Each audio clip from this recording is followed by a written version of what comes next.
festejar, ya no tardes tanto. Vengan a festejar, ya no tardes tanto. El corazón se me queja y no lo puedo publicar. Porque en el portal de Belén llega la hora de orar. Ya que se les ha venido la hora de orar, venimos para venir a adorar a nuestro Dios, a quien vamos a adorar. Adoremos con gran belleza y belleza nos mostremos. A adorar a nuestro Dios, todos juntos lo adoremos. Y al salir el primer pastor, en compañía del caporal, a celebrar a nuestro Dios con amor celestial.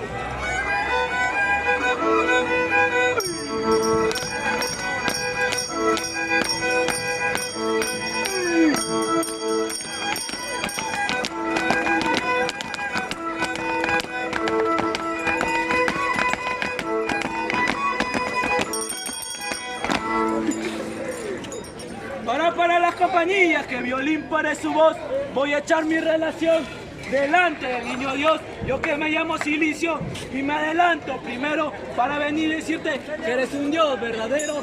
Adiosito, niño lindo, adiosito verdadero, échanos tu bendición. ¡Hasta el año venidero!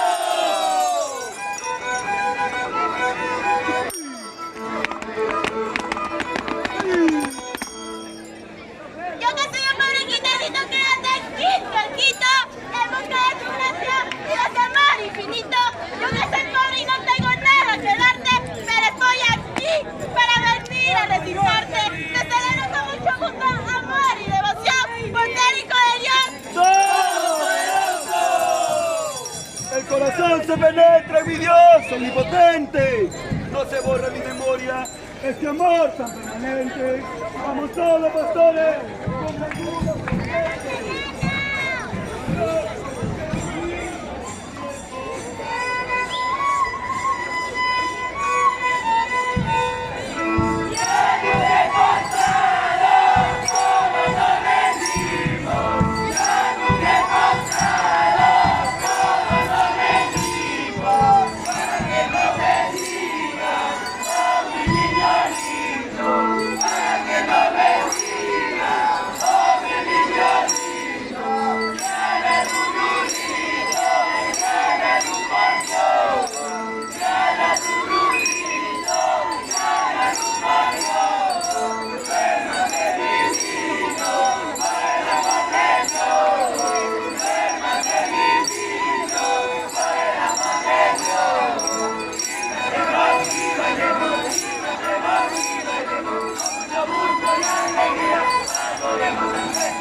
De aquí carito me persino,